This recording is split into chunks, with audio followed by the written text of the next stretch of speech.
It's time for a short farewell for America's embattled Director of National Intelligence. The position is a big job, overseeing and funding the 18 intelligence agencies scattered across the U.S. government and serving as the president's top intelligence advisor. But Director Gabbard made a critical misstep early in office when in March 2025 she testified to the Senate Intelligence Committee on Iran's nuclear capabilities. Khamenei has not authorized the nuclear weapons program that he suspended in 2003. The IC continues to monitor closely if Tehran decides to reauthorize its nuclear weapons program. Trump did not like her appraisal, telling reporters this a few months later. I don't care what she said. I think they were very close to having. Trump bombed Iranian nuclear sites for the first time in June last year. And her return visit to the Senate Intelligence Committee this March went about as smoothly as her first. Was it the assessment of the intelligence community that there was a, quote, imminent nuclear threat posed by the Iranian regime, yes or no? Senator, the only person who can determine what is and is not an imminent threat is the president. With that statement, Gabbard admitted her job had no real utility if the intelligence community's function was not to advise on imminent threats. It's a striking exit for Gabbard, who was a Democrat just 4 years ago. But in 2020, she left the party, calling it a, quote, elitist cabal of warmongers fueled by cowardly wokeness. Gabbard announced her resignation yesterday, citing her husband's cancer diagnosis. But tonight, the question isn't just why she's leaving. It's what it tells us about who actually had and has the president's ear.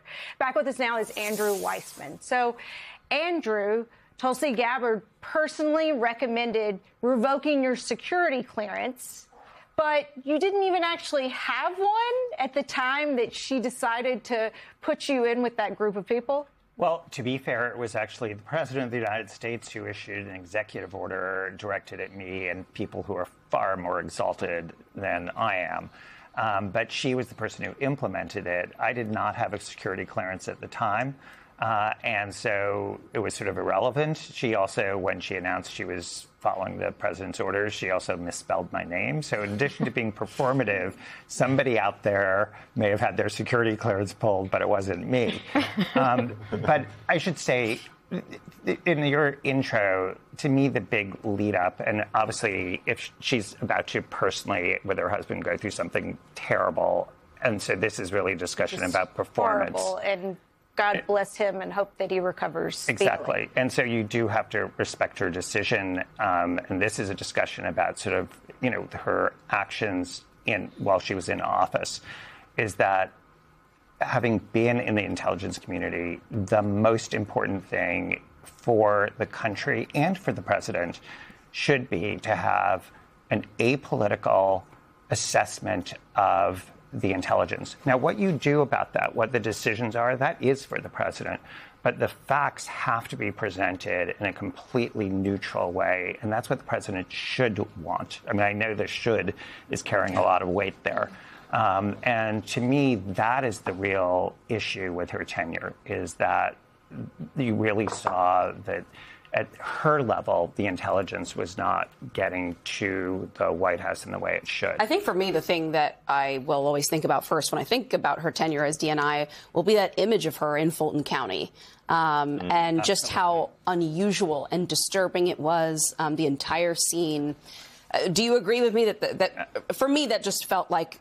Absolutely. And I feel like that's such a perfect illustration of what I'm talking about, which is that the whole goal is to be apolitical and to be saying, my job is to present our best assessment of the facts so that you can make an ultimate call about what to do. Showing up at Fulton County, where that is, you know, at the time I thought, well, maybe there's some evidence related to the Director of National Intelligence because there's some foreign interference.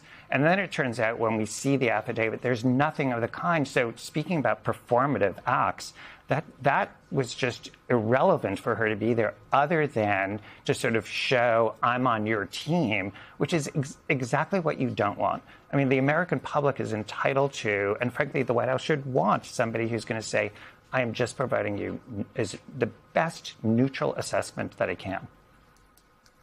Are you worried about who comes next?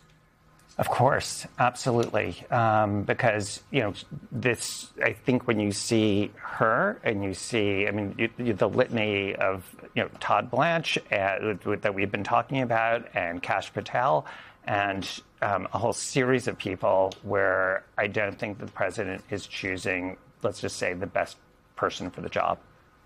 Well, he promised us he was going to put only the best people in there. Andrew's new book, Liar's Kingdom, How to Stop Trump's How do we stop Deceit. Trump's Yeah, Well, you got to buy the book to find out, Eamon. Exactly. That's why the book is selling so well, because everyone's desperate to get the answer to that Everybody question. wants an answer. Andrew Weissman, as always, Andrew. thank you so much. Great You're to see welcome. you.